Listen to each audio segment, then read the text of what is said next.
Hi, Elena. Hi.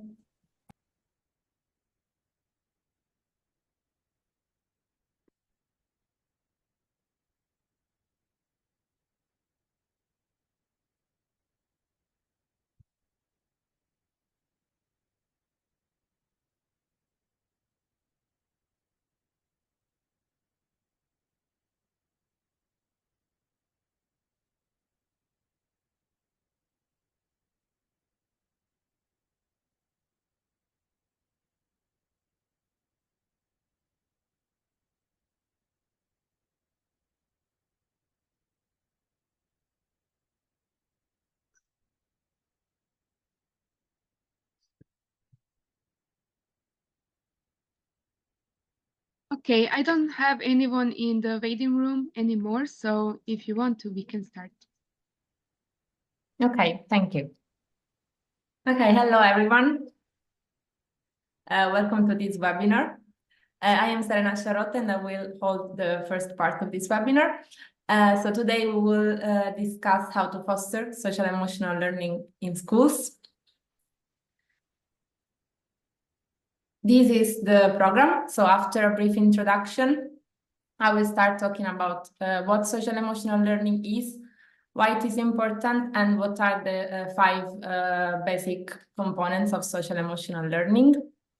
Then Isabel Martinez will talk about two of the pillars of social emotional learning, which are self-awareness and self-control. She's going to talk about how to use them in schools and what are their benefits. And she will present us with some practical activities that you can use in your classrooms. And finally, Valeria Di Bella will talk about another of the pillar of social emotional learning, which is self-motivation. And she will show us how to foster this among our students. So as you can see, this webinar will be divided in three parts. One will be hosted by me, one by Isabel, and one by Valeria. And we are all teacher trainers.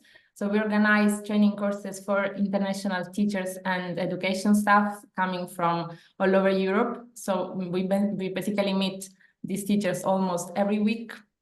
And during our courses on topics like classroom management, diversity, inclusion, we use non-formal teaching and learning to introduce the topic of social emotional learning in the classroom. Before starting, I ask you to write in the chat how you feel today, but using just one word. So I give you 1 minute to do this.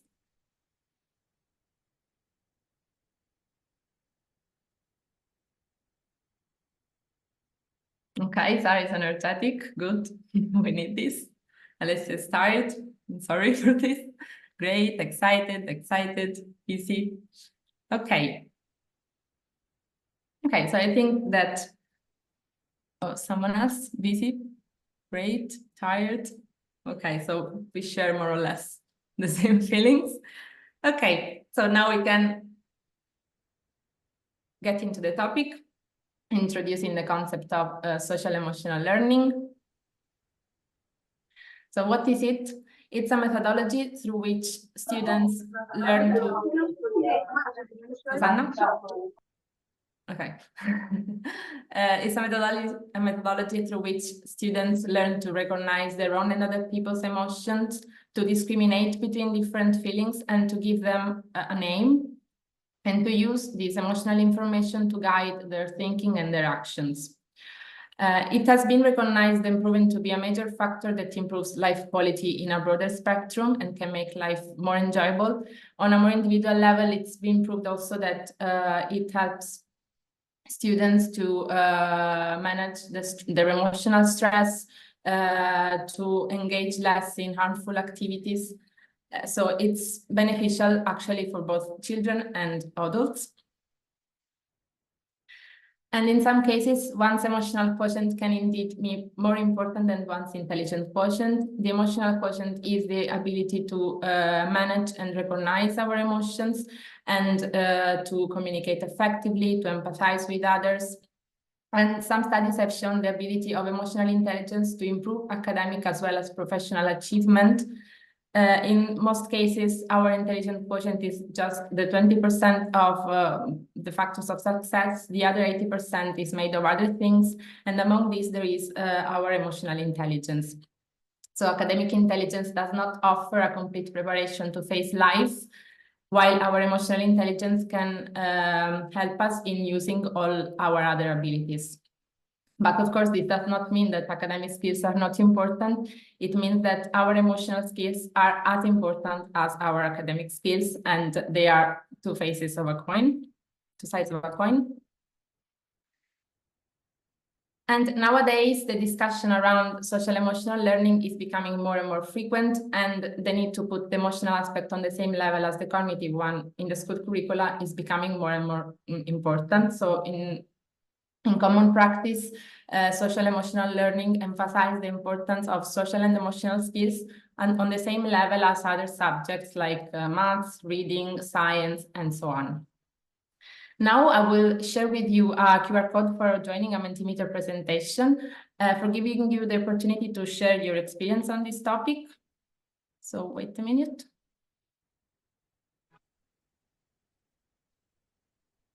Okay, you can scan this QR code.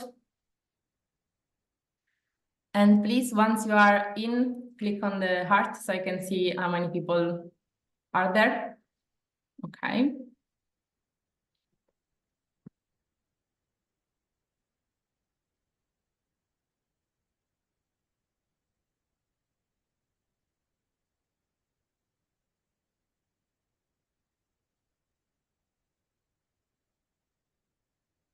Okay, I think we can start because I see a lot of hearts, a lot of love.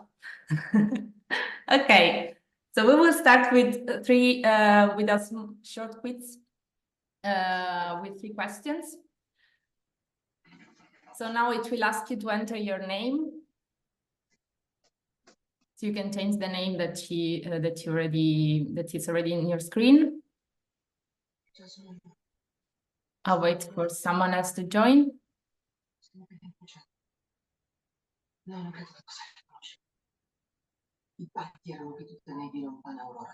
Serena, I have a problem.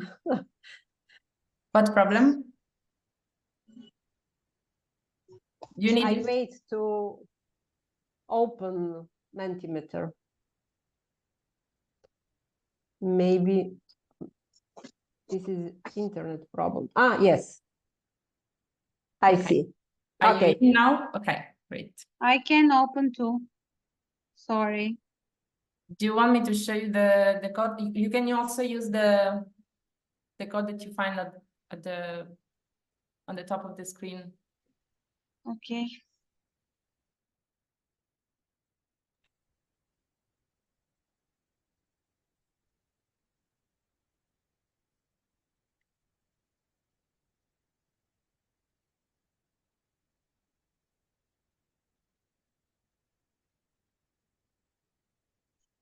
Let me know, Yelena.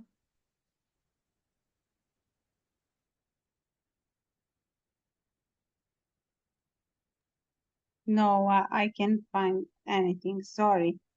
But I'm here. Okay. Do you want me to show you again the QR code? Yes, please.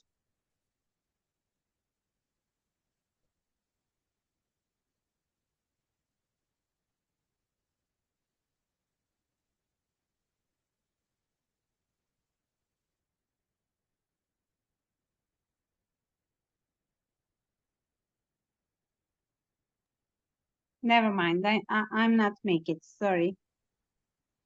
Okay. Okay, so I think we can start. 12 people are there. Let's start with the first question. If you answer, the faster you answer, the more points you get. Which of the following best describes self-awareness in the context of social emotional learning? Understanding and managing your own emotions, the ability to set and achieve personal goals, or understanding and empathizing with the emotions of others?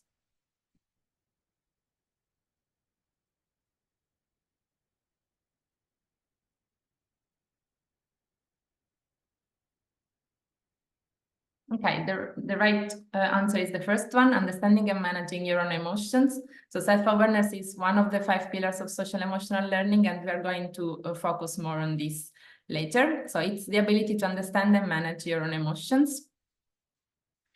Second question. Okay, now we have the leaderboard for this question. Sarah was the fastest one. Okay, second question.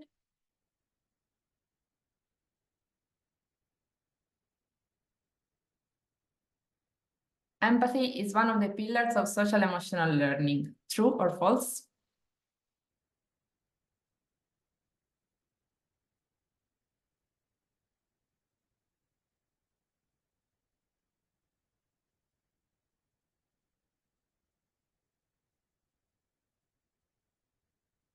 Well done, everyone. Of course, it's true. And we talked a lot about this on the last webinar. Okay, let's see this later. Question number 3, last question.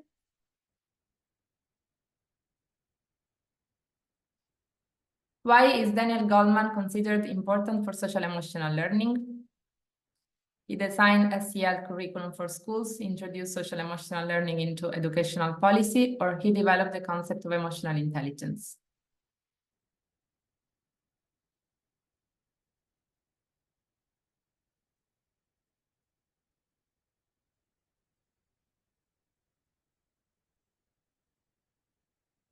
He developed the concept of emotional intelligence, which is the basis for social emotional learning. Okay, now let's see who's the winner here.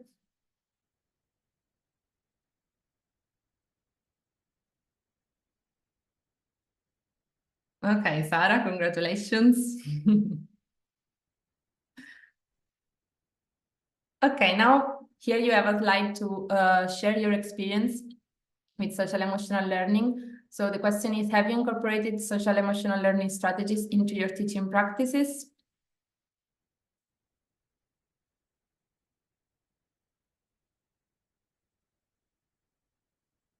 Oops.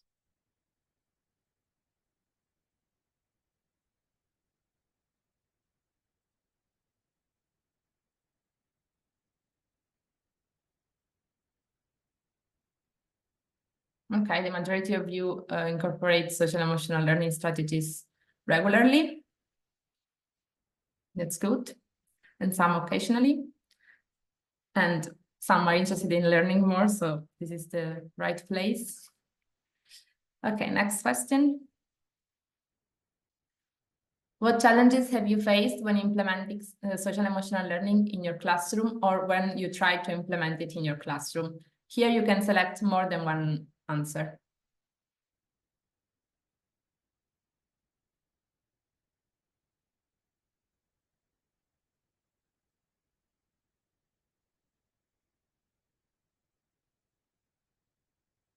Okay, most of the people.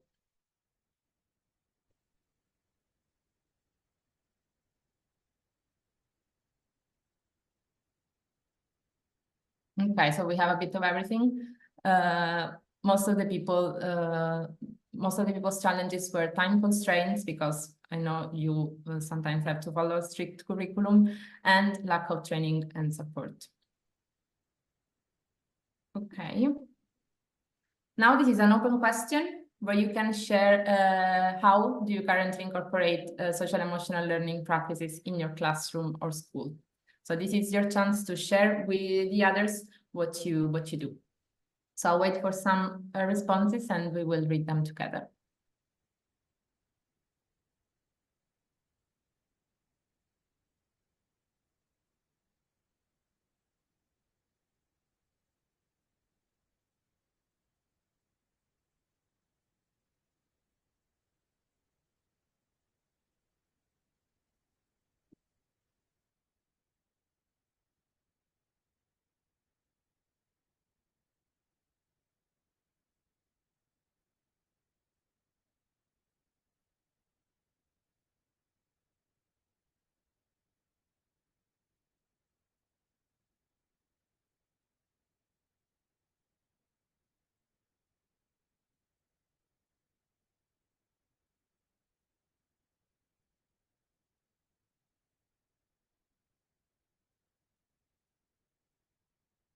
Okay, introducing Atlas of Emotions and Wheel of Emotions as a tool for my students. I'm going to talk about this as well. Talking about emotions, allowing people to feel and share their emotions with different activities. Good. Incorporating mood and emotions check at the beginning of the class with morning wrap-up entry tickets. Understand how participants feel about the content, do reflections and briefings.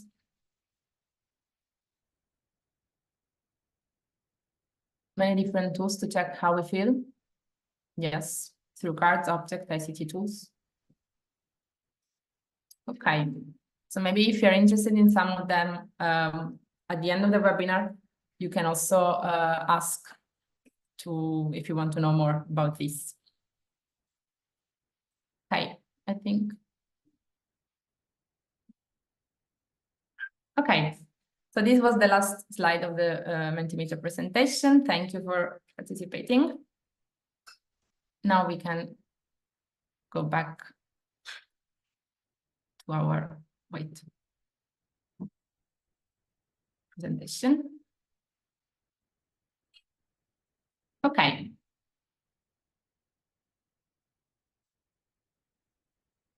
So social emotional learning involves 5 core competencies.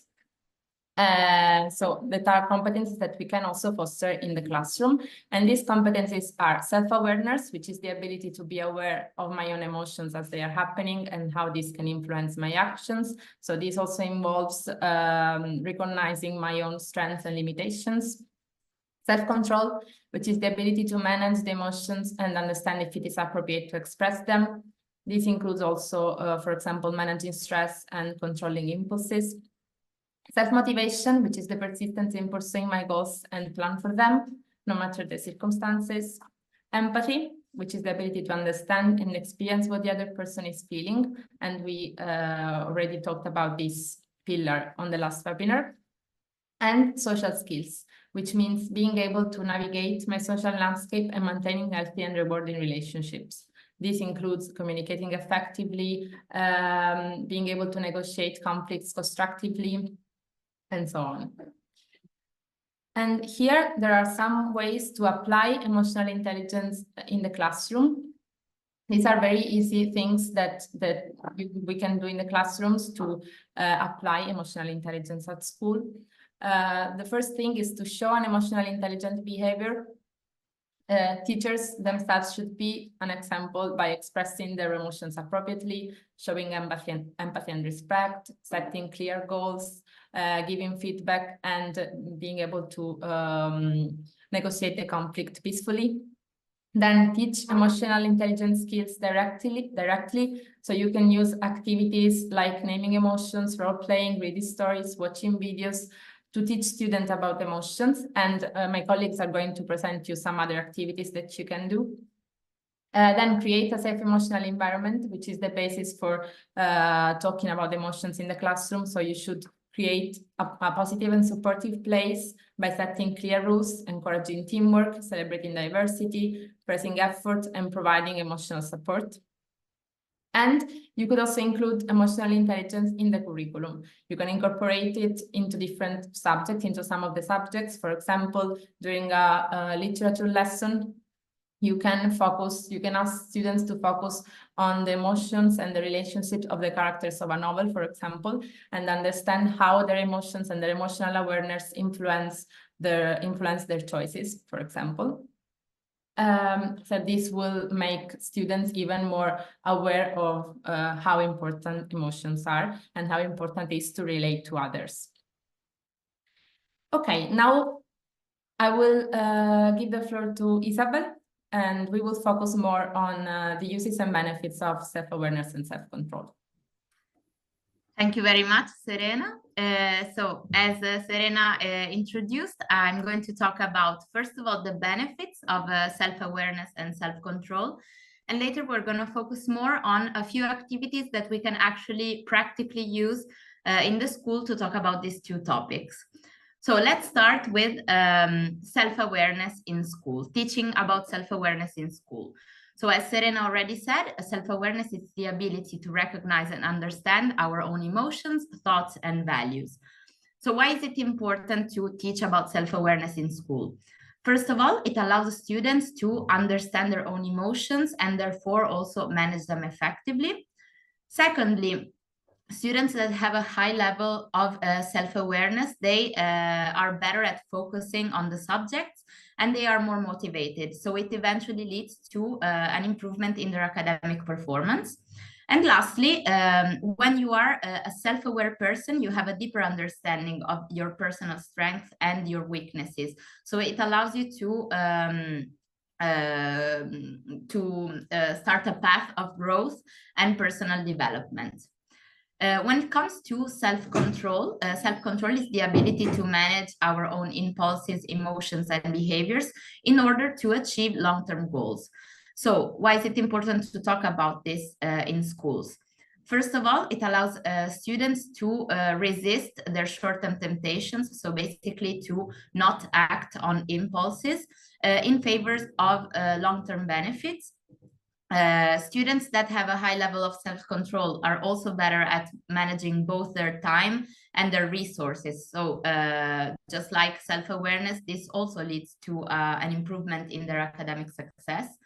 And lastly, students that have a high level of self-control, they are of course better able to handle their conflicts and handle their stress in a healthier manner.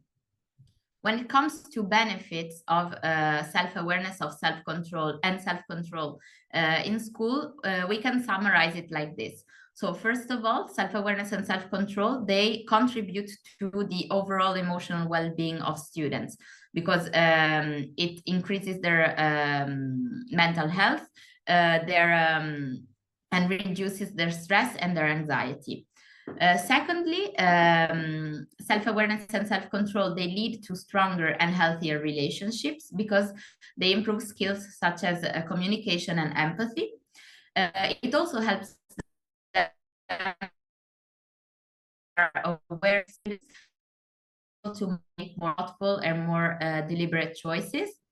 At the same time, it allows them to build a stress-resilient lifestyle because they are better resistant to life challenges and setbacks. It also improves their communication skills, both with teachers and with their peers, because they because they are more self-aware, so they are better at expressing themselves, their thoughts and their emotions, their empathy. So they are more able to recognize their own emotions and therefore also other people's emotions. It is also a great skill for conflict management. So it reduces the risk of escalation in a conflict because it allows a student to have a more measured response in the case of conflict. And lastly, in general, we can say that it enhances their life quality, their life satisfaction, because it allows to build positive and constructive interactions. So in this next slide, I want to show you an example of activity that we do in our training courses, and it's called the awareness map. So in this picture, you have an example of how we implement it in our training courses. So it's a simple flip chart divided into 4 sections. Every section is an element of, let's say, emotional awareness, okay? So we ask our student to reflect on a situation where they struggle to deal with a specific emotion, and they have to complete the awareness map in the following way. So the first section is the feel section. So they have to name the emotion. The second section is the think section. So thinking about the thoughts that are connected to it. Then we have the third section, which is say. So something that they might say when they experience this emotion. And lastly, we have do. So actions that they perform when they are experiencing this situation. So an example of how it could be is, let's say that my emotion, so in the feel section, I'm gonna write anxiety. Okay, so this is an emotion that I struggle with. Some of the things that I might think, so what I'm gonna write in the think section can be, for example, I'm not good enough, okay? Some of the things that I might say so that people can actually hear me say, so I'm going to write it in the say section, can be, I want to be left alone, or leave me alone, or I'm not coming today because I need space. Okay, so some of the things that people might hear me say if I experience an anxious episode. And lastly, in the section, do some of the things that I might do if I experience anxiety. Can be, for example, spending too much time on social media to distract myself, or biting my nails, okay? So the activity that I would like to do with you is to try to fill in our awareness map, okay? So exactly in the way as you see it in this slide. So reflecting on a situation where you struggle to deal with a specific emotion, and then fill it in. Feel, think, say, and do. So I'm sharing with you in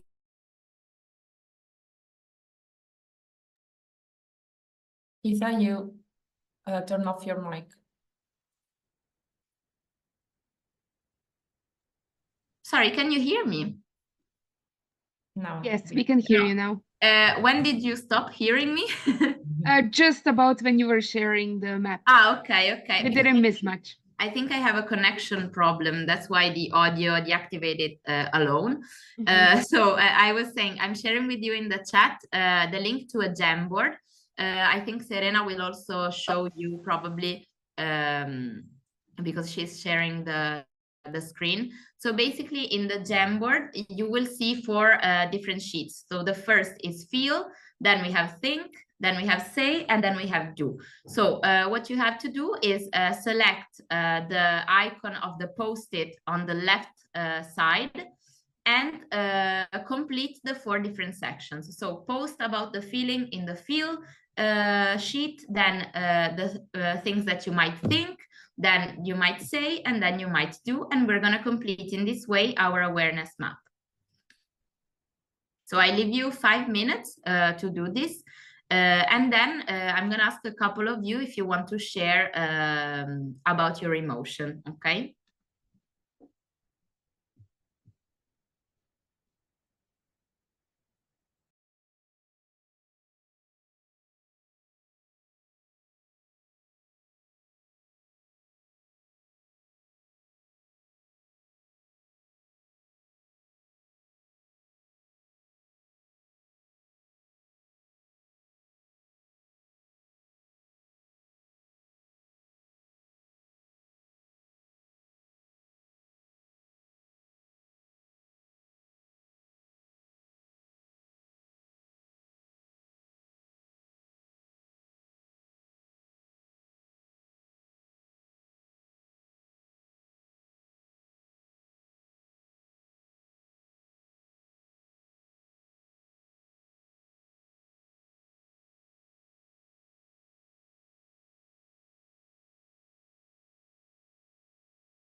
Elena, you want to say something? I have a problem with my phone, so I can't participate in this practice part, but I'm here and I'm listening everything.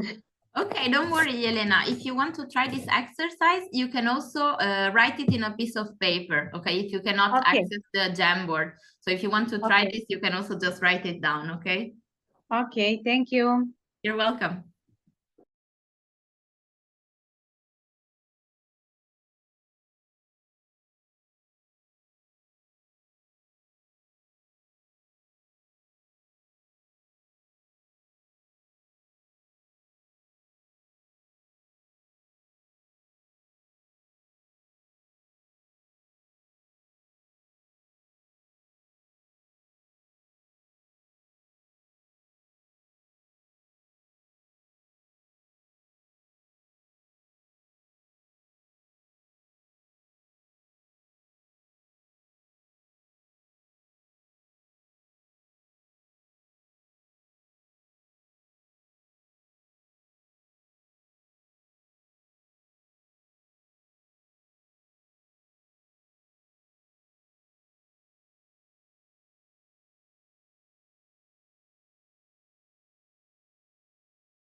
Okay, so I leave a couple more minutes for everyone to finish the last. I think that more or less everyone is at the say or do sections, so a couple more minutes.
Okay, so I think we can start maybe sharing a little bit.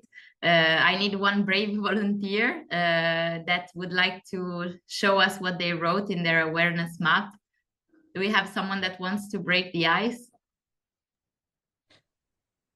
I can start because I'm not right. I just wrote it on the paper. I had the technical Perfect. problem. Okay. Thank you. This is the situation when I'm facing with some technical demand that I'm not familiar with. like now. And I feel fear. I say I have a technical problem. I think, oh my God, what am I supposed to do now? And what I do, I just sit and wait. Okay, okay, perfect. Thank you very much, Yelena. Okay, you're welcome. Is there anyone else that would like to share another feeling?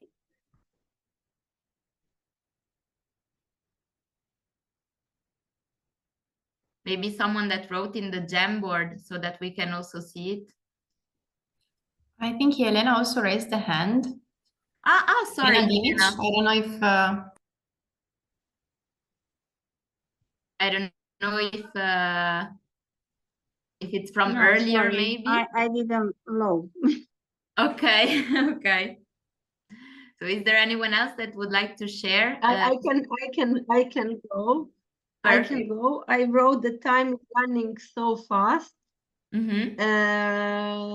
And I wrote that I'm hungry because I didn't realize that I will that it's about time to eat something today. Okay. And so these are my notes. Okay. And what do you think when you feel these emotions? I'm sorry.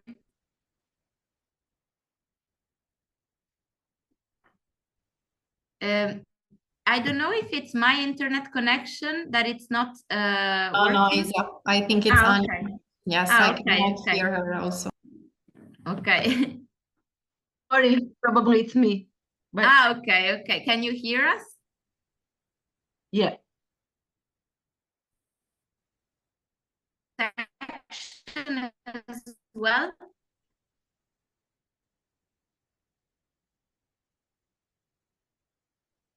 I think we have some internet problems. Okay, I can hear but freezing. Anya wrote in the chat. Okay, okay, okay. Thank you very much still. I don't know if you want to try to write it in the chat and we can read it later. I would say maybe if one more person wants to go so that we can have another example. I can go. I can break this technical problem moment. Maybe this gives time to Anya and someone else, Yelena, maybe to write in the chat. Okay. So my feeling, well, the situation associated was like moments in which there is a big workload. So I wrote overwhelmed, which is the feeling I struggle to manage the most. I think there are. I wrote here. I canceled one post-it from here, but you see it in your Jamboard. I don't know why. Still, what I think is I'm not good enough. I won't manage mostly, so I won't manage to do everything, and at the same time I will miss on something again. Okay. In the thing, like things that I usually say is I don't have time or I need 5 more minutes to finish this, and usually they're never 5 minutes. I cannot focus now on this. And depends on the situation, because sometimes I just don't manage that, and I just maybe do extra working hours because I think I need to finish. When I realize that I need to manage that, so I wrote 2 situations, is just to stop, breathe, close my eyes for some time and totally refocus on something else. Okay. Okay, perfect. Thank you very much, Sara, Yelena, and Anya, for sharing your self-awareness map. So we can go back to the presentation. I would like to show you a couple more activities that you can implement in your classroom. So of course, the self-awareness map gives us an insight on what our triggers are. So if we want to take it to the next level, we can propose also this next activity that I can show you here, which is a self-control activity.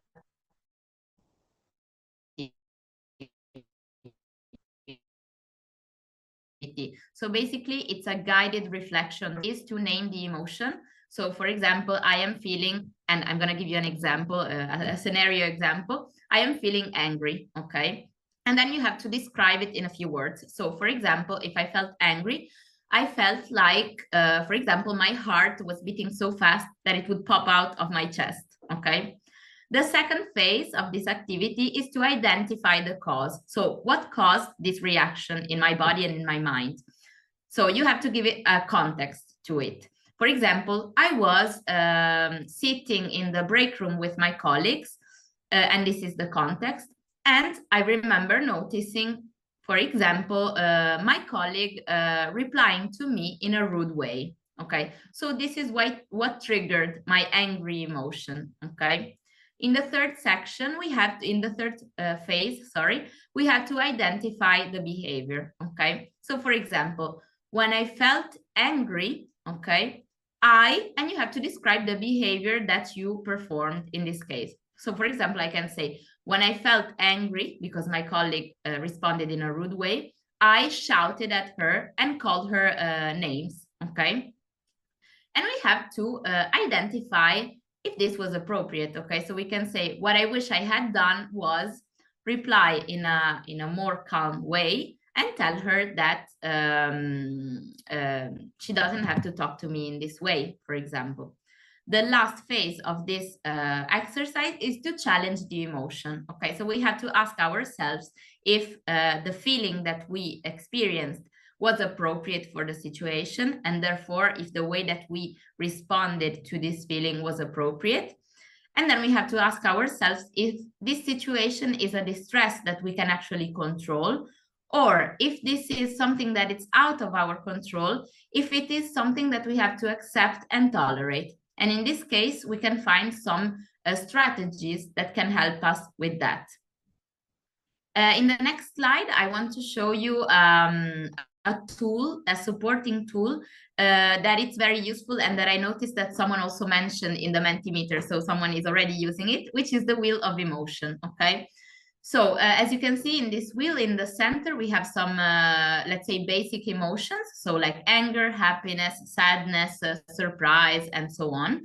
And the more we get away from the center of the wheel, the more detailed, the more specific the emotion becomes, okay? So why is this useful when talking about self-awareness and teaching about self-awareness and self-control? First of all, it's a self-reflection tool that allows us to correctly identifying emotions.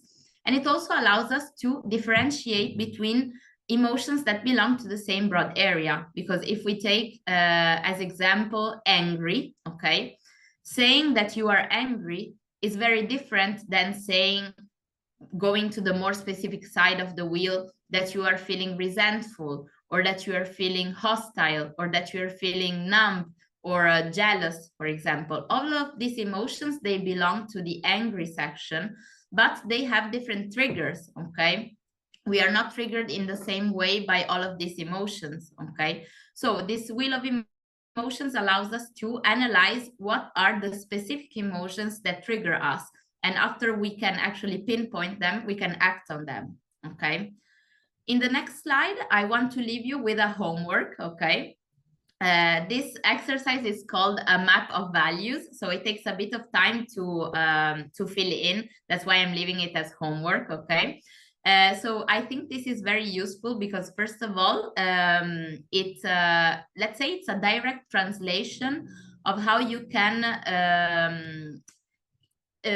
can use a self-awareness for life improvement. Okay, so basically after we have done all of this self-reflection, we have reflected on the emotions that trigger us, and on the behaviors that we act when we feel certain emotions, how can we translate it in practical elements in our daily lives? And also, I think this exercise is the perfect link between what I'm talking about now and the self-motivation presentation that my colleague Valeria will say later. So basically, this map of values is made of 4 sections, okay? So you can take a piece of paper and divide it into 4s. In the 2 top sections, we are talking about outside things, okay? So things that people can physically observe about ourselves.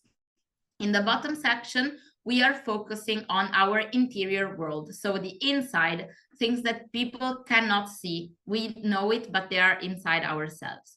At the same time, the two sections on the right, they are all the elements, all the things, all the people, all the behaviors as well, that move us towards a self-aware life, a life that we want to achieve, okay? Let's say that the best version of our lives that we can create for ourselves. The two sections on the left, they drive us away from that kind of life, okay? So they drive us away from self-awareness, they drive us away from a fulfilling life, let's say. So how can you fill these four sections? Starting clockwise from the top left section. I want you to try to write when you are alone in your house, so not right now, don't worry, to think about all the behaviors that you would like to eliminate that other people can physically observe. So we are in the outside section, driving away from a fulfilling life, okay? So it can be any bad habits, bad attitudes, any sentences that you often say. So for example, I stay up too late, I go to bed too late at night, or I spend a lot of time on social media, okay? Then on the right section, so going towards the life that we want, you have to think about all the behaviors, attitudes that you would like to have or that you already have, but that you want to implement on a daily basis, that other people can actually observe. So the questions that you have to ask yourself, what does the best version of you look like from the outside? For example, reading every night before going to bed, or taking 1 hour a week for self-care, or I don't know, using makeup every day because when I do, it makes me feel good. Okay, so any elements, it doesn't matter how silly they might seem, any element that looks like the best version of you. Then going in the bottom section, so the interior world, in the right section, so going towards the fulfilling life, you have to make a list of the people and things in your life that you value the most in this moment of your life. So don't feel guilty if you don't write, for example, a friend of yours that is very important for you, but that lives far away. You have to concentrate on the things that are important for you in this given moment. So it doesn't have to be a very, very long list, okay? Because this map can change, okay? So you can write, for example, your partner, your children, your mother, the people that really shape your everyday life, okay? And a list of things like, for example, your job, if it's something very fulfilling for you, a specific hobby that makes you happy. And lastly, in the inside world, but going away from a fulfilling life, you have to think about all the behaviors that you would like to eliminate that other people cannot physically observe. So personal insecurities, anxieties, internal fears, for example, negative thoughts that you might have, or thoughts that undermine your self-esteem, okay? So this map of values is something that you can keep in a drawer in your bedroom, for example, and every 4 months, you can, every few months, I'm saying 4 as an example, you can take it and use it as a guide, okay, to guide your decisions, to see if you are living a life that is aware and a life that follows your values, okay? And you can update it according to the changes that happen in your life, okay? So thank you very much for listening to me. I leave the word to my colleague Valeria that will talk about self-motivation. Thank you. Thank you, Isabel, and thank you, Serena. I'm Valeria, so hello everyone, and I'm going to talk about self-motivation as one of the 5 pillars of social emotional learning, as Serena already introduced. And we're going to also to explore together some tools that we can use with our students, but also for ourselves to work on our self-motivation, or to work on our students' self-motivation. Before we start, I would like to stress the word self. So our role is not to actively motivate our students, but to help them, to support them to work on their self-motivation, because when it's coming from the inside, our motivation has a totally different power. But why is self-motivation one of the 5 pillars of social emotional learning? So how does our self-motivation relate to our emotions? We just heard from Isabel of self-awareness and self-control, and how they have a power on the way we manage our emotions. And according to Goleman, the ability to be in control of our emotions when linked to achieving a goal is an essential skill to find motivation. So whenever we want to achieve a goal, the way we feel has a power and has an effect on the reality. So the capacity to self-motivate ourselves is connected to our level of emotional intelligence, and that's the reason why. Goleman in particular is doing is sharing actually, and when talking about self-motivation, is sharing an example of an episode of him as a student, which I think everybody can relate to. Was supposed to do an exam, and he didn't study that much for the exam. And when the exam started, he wasn't able to write a word because he felt paralyzed by fear. So now, how this had an effect on his self-motivation? The idea is that because he was paralyzed by fear, so he wasn't able to control his emotion, he couldn't find the motivation to write what he knew about the topic, because he knew something, but he wasn't able to write it. The idea is that this is linking us to the second point, which is in the previous slide, which is what was mentioned by Isabel before, that self-aware students tend to have a better focus and are more motivating, leading to an improvement in academic performance. So when we are experiencing intense emotions, so we're not talking about positive or negative emotions, because each emotion is bringing a message for us. But when the emotions are too intense, so when we're not able to control our emotion, this can interfere with our ability to focus on our goals. Goleman then is identifying 4 key elements of self-motivation. In particular, is insisting a lot on optimism, which is the persistence in pursuing goals despite obstacles and setbacks. Optimistic individuals maintain a positive outlook and believe that their efforts will lead to success. So basically, optimism is the powerful force that is pushing us to believe that we can do it, and that we have the resources to achieve our objectives. Then there's the achievement drive, so the inner drive to meet high standards and improve oneself, which means that we are able to set challenging goals that this can motivate us. So this achievement drive is what is pushing us to go beyond what is required. So to set challenging goals that are beyond our limits, which means not someone else's limits, but our personal limit. Then we have our commitment, which is involving aligning with the goals of a group or organization. So this is bringing us to a motivation linked to the sense of responsibility and dedication. And lastly, we have initiative. So our ability to be ready to act and to take initiative when we see an opportunity that is arising. In particular, we are going to focus on optimism. Because Goleman is insisting a lot on this concept, so on the importance of keeping a positive mindset to find motivation. So whenever we mix our enthusiasm and our self-confidence, this is creating a powerful motivational force that is crucial to achieve personal and professional goals. So for example, when we think about top athletes, artists, or other high achievers, these individuals have something in common, which is a strong belief in their own capabilities and a strong sense of self-motivation.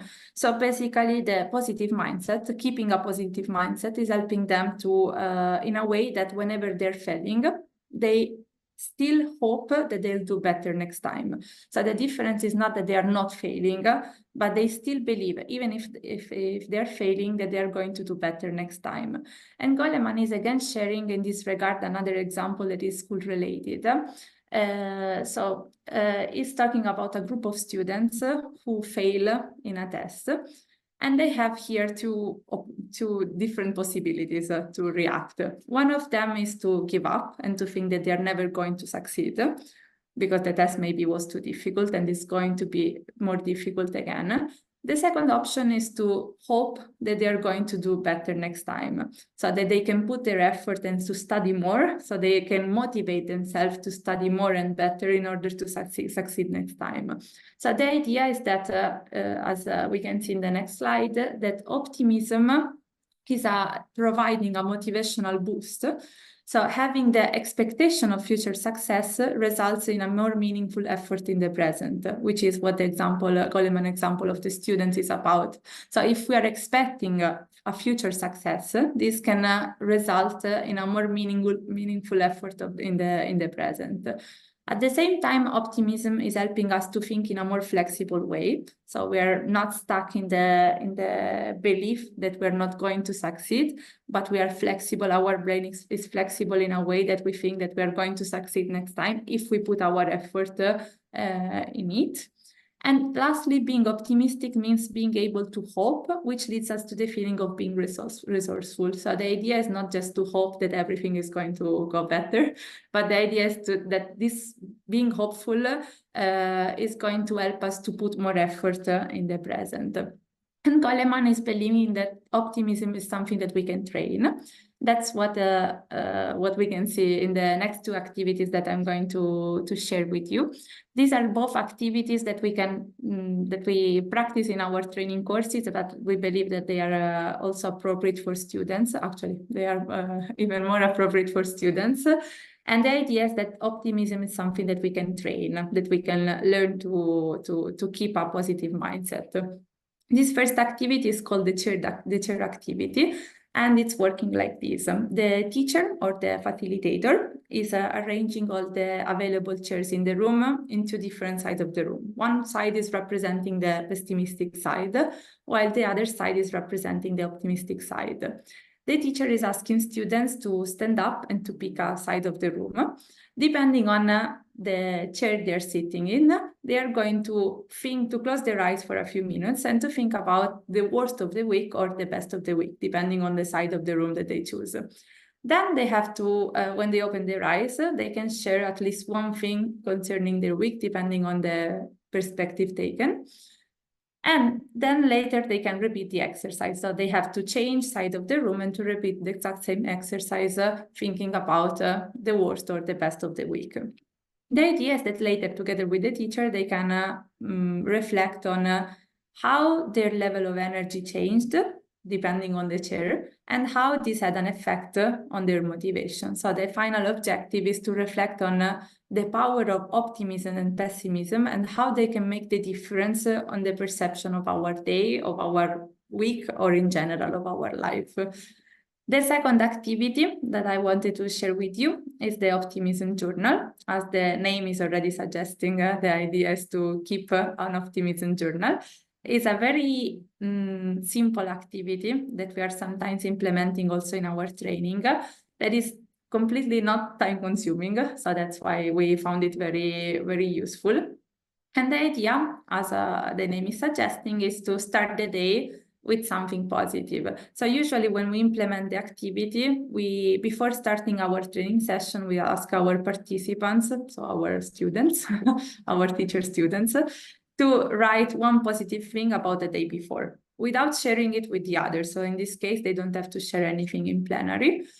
But at the end of the week, so this is taking just 1 or 2 minutes, and then at the end of the week, they share together in plenary which are their feelings and how this activity helped them to work on their motivation on a daily basis, and how this activity helped them to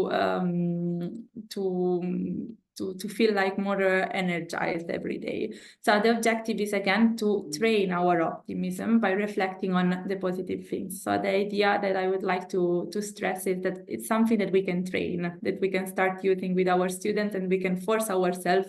And the first times maybe it's going to be more difficult, but later it's something that we can learn to use. And that was these two activities were related to optimism. What about the other pillars of self-motivation, which were achievement, drive, commitment, and initiative? We're going to explore together another tool. In this case, I will engage you in this activity.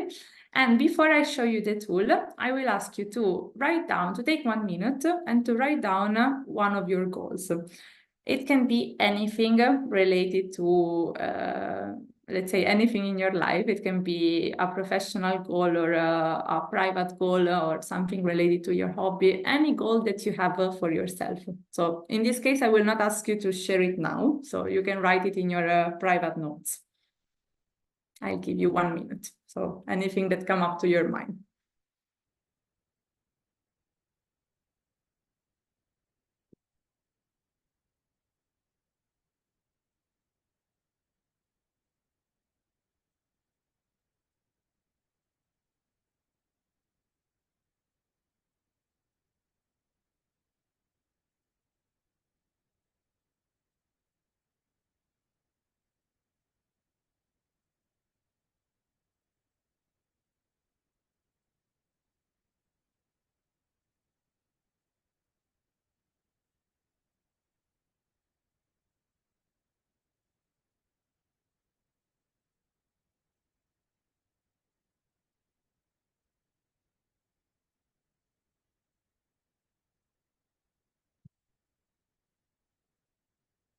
Okay, so I think we can go on.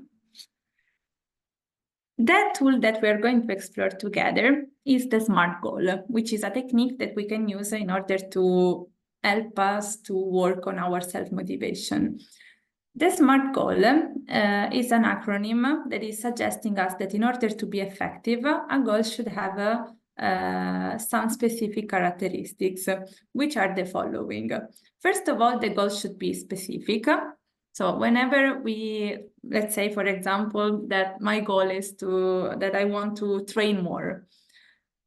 In this way, my goal is too generic. So this is not helping me to find the motivation to achieve my goal, because I still don't know, what do I mean by train? Do I mean to go to the gym, or do I mean to go to a park?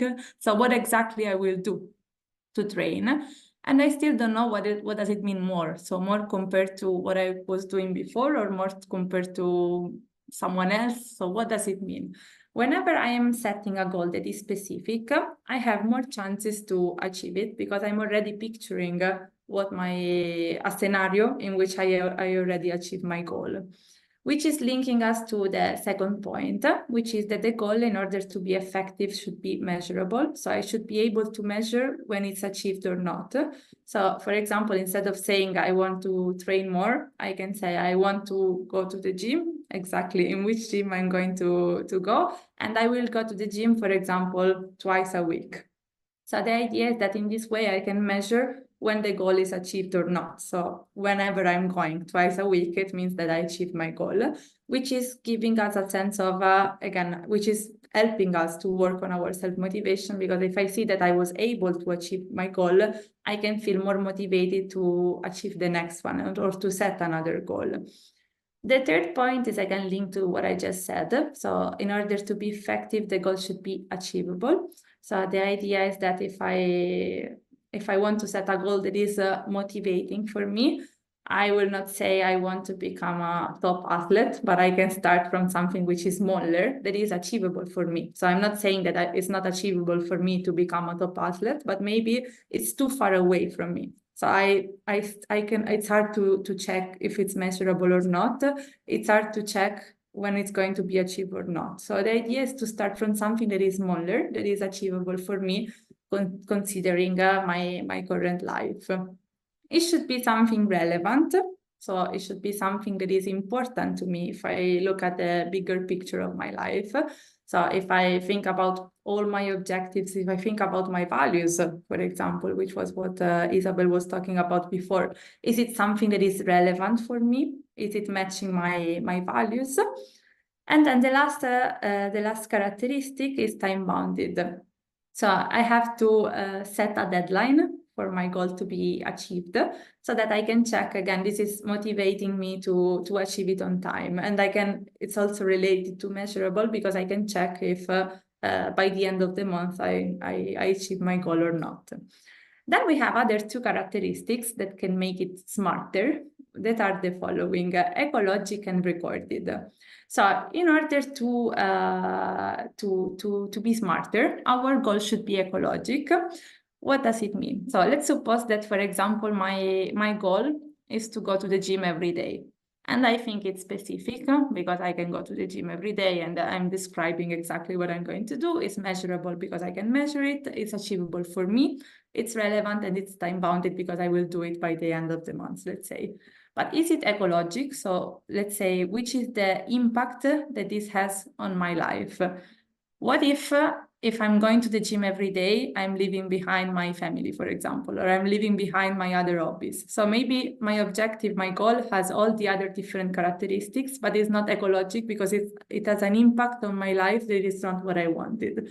So I can ask myself, what is the impact that this objective has on the rest of my life? Am I affecting any other important area of my life in order to achieve this goal? So this is an important question that we can ask ourselves when we are setting our goal. And lastly, should be recorded. So I can write it down and I can put it somewhere in my drawer together with my map of values. Or maybe I can put it in front of me to make it more concrete. This is the idea.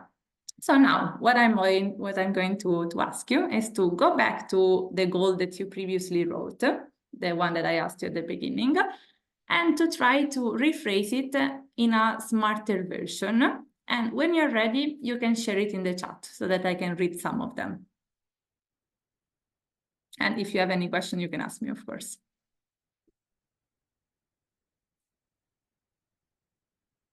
Let's take, let's say, a few minutes to think about it.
Yeah, we have the first one.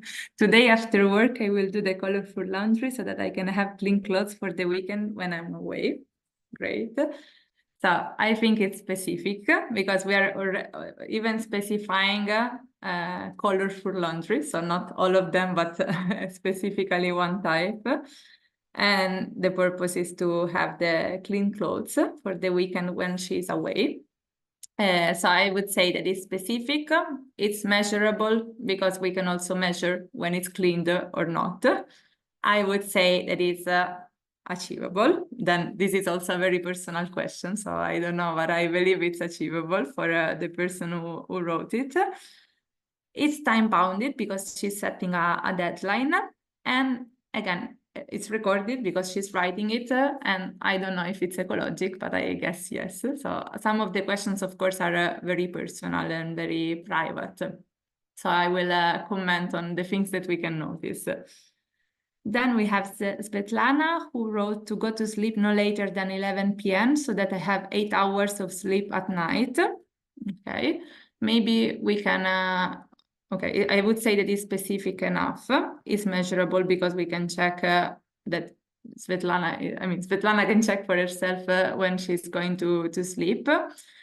Is achievable, then this is also something that we can that Svetlana can answer for herself. If it's something that is easy or too difficult for her, maybe if we think I don't know the Svetlana's private life, but for example, if we think that is not achievable every day, we can also say that at least 3 days a week I will go to sleep at 11 p.m. So for example, if we feel that it's something, it depends on which is our current reality. So if we think that we are already going to sleep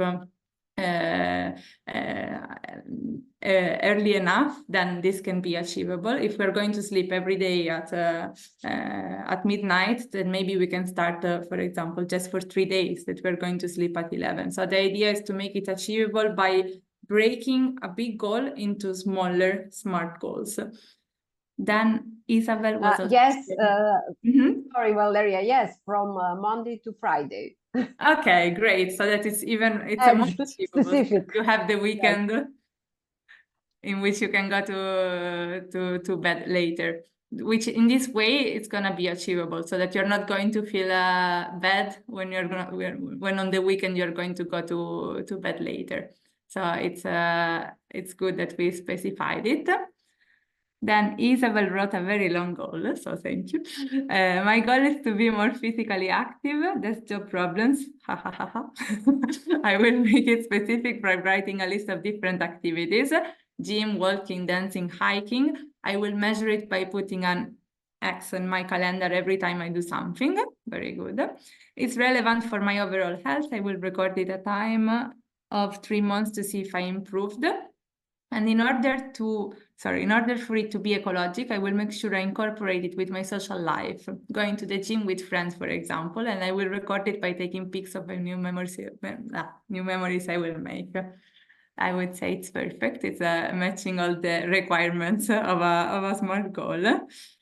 Then we have the last one that is from Marie. Do at least 5 minutes yoga every day using the habit tracker, doing it outside when I have the opportunity, also using Nike app and YouTube videos. It's relevant because it will improve my health physically and mentally, and it's achievable because I won't put the limit on doing it specifically in the morning, but at any time I have. Great, and I'm joining hiking with Isa. So in this case, I would say specific enough because she's talking about specific activities. It's especially, I think it's achievable because she's saying at least 5 minutes yoga every day. So the idea is that we can start with something that is not, let's say, too far away from our reality, so that is going to be achievable for us, and this can create a cycle that is based on our motivation. So whenever I feel that I achieve something, I feel motivated to set a future goal. So thank you to everybody who shared their goal. I would like to conclude with this thought that our emotion toward our objective have a real effect on the reality, which I think is very important. So the idea is that the objective that we set for ourselves have to deal with our emotions. So our emotions have a real effect on the reality. So I think it's important to work on self-control and on self-awareness also in this regard. So thank you everyone for sharing your goals and for participating. And I leave the word again to my colleague Serena. Thank you, Isabel and Valeria, for your contributions. And now we're reaching the end of the webinar. So after having talked for all this time about emotions, I'm asking you again, how do you feel after this webinar? So now you have to write again in the chat how you feel now, but choose an emotion from the wheel of emotions that Isabel presented us. So now you have to be as specific as possible. I give you 1 minute for this.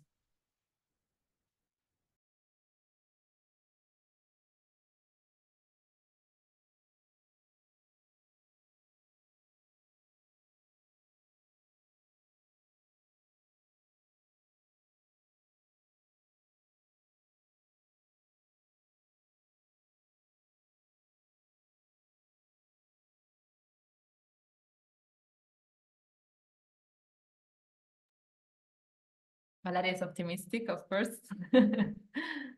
And Svetlana too. She also wrote optimistic, so I'm happy okay, I didn't say it. That this had an effect on us. Yes, I am too, I have to say. Inspired, Eva. I think Elena, creative and inspired. Inspired, Isabel too. Optimistic, Svetlana. inspired, thankful. Amazed, Sarah. Even if you didn't write only one word, but the word is amazed, I guess. Thank you. Supported, optimistic. So another optimistic person, creative, inspired.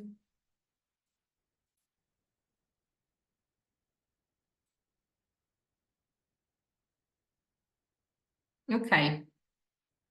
Thank you very much for sharing. And now if you want, also we have a couple of minutes. If you have anything to share or questions, we can use these minutes to do it. And then I will share with you the evaluation for the webinar.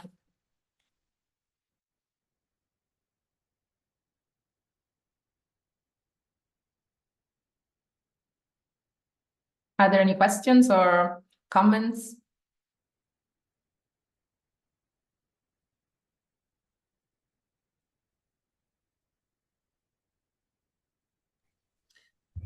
I will break the ice. Well, first of all, thank you. And I also wrote it in the chat.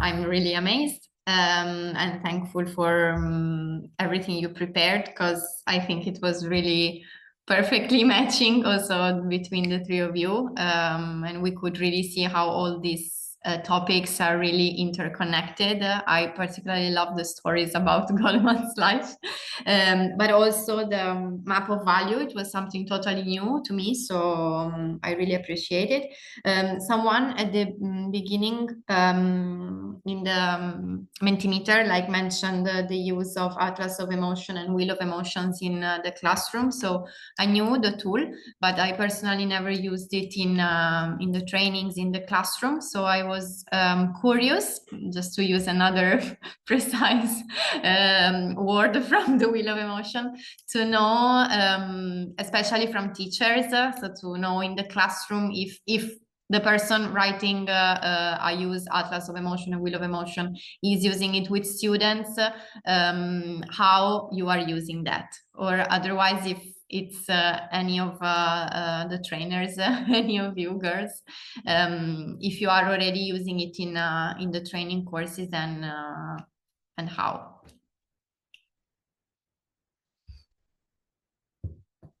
So, for example, I use the Wheel of Emotions when we do exercises on self-awareness.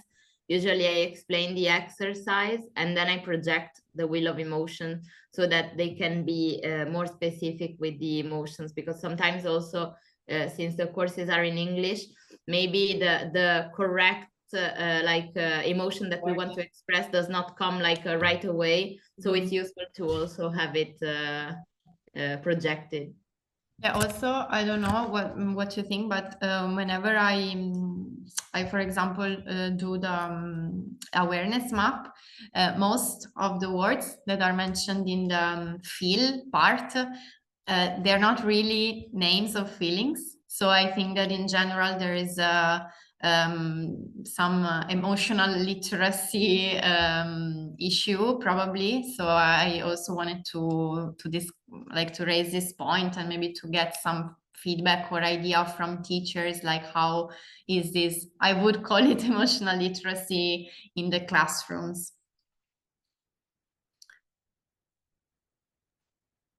In my experience, I do maybe something similar to what Isabel said. Like first we do the activity. Usually I do it the same way we did it today. So first I do the activity without mentioning what does emotion or feeling means. And then later, and they are struggling with the activity usually, or maybe we have the same emotions that are repeating, like, I don't know, happiness or similar. And then later we do the same activity, but with the wheel of emotion in front of them. Then there are also many different versions of so maybe sometimes they already know the tool, but still it's interesting to use it, like after we spoke about it. Thanks, Serena, Isabel, and Valeria. I think that this webinar is concrete and useful for teachers because they have useful concrete techniques they can apply with students. Brava. Thank you, Svetlana. Thank you. Okay, anyone else? I just wanted to point, Marie wrote in the chat that she was one that wrote in Mentimeter. I think she's not able to speak out loud. So yeah. Okay. Thank you. I didn't notice that. Yes, she wrote that. Marie, for writing. Sorry. Just use it with her English students. Also to explore vocabulary and emotional intelligence at the same time. So this is a good way, I think, to include emotional intelligence also in the curriculum. We see together a few patterns of trigger, reaction, and also atlas of emotion has a division of YouTube videos on the topic, so it can be used as listening and vocabulary. Yeah, this is a good idea. Thank you, Marie, for sharing.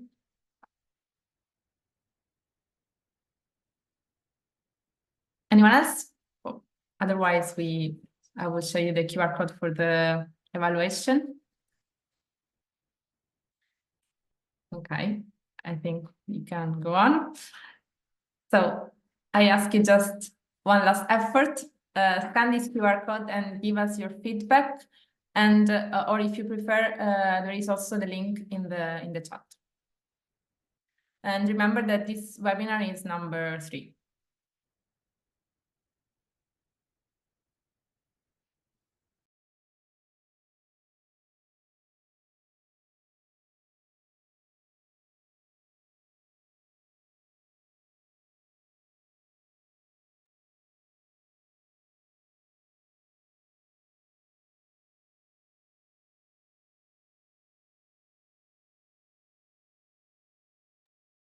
Can you send a link in the chat for evaluation? Yes, Sarah sent it, already sent the link in the chat. We'll send it again.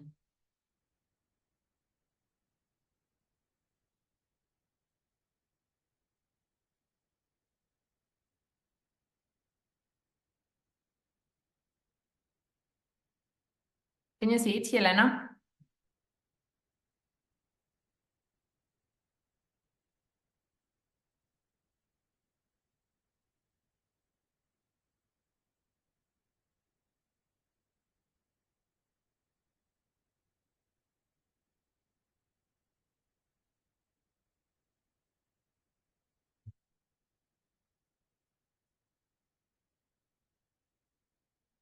Was everyone able to get the evaluation either on using the QR code or with the link?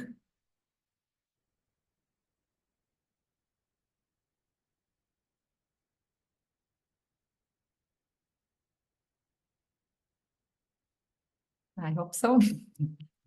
Yes. Okay, thank you.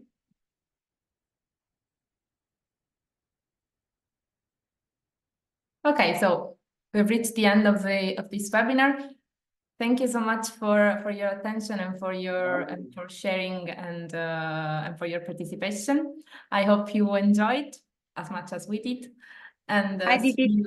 Yeah, Yelena? I did it.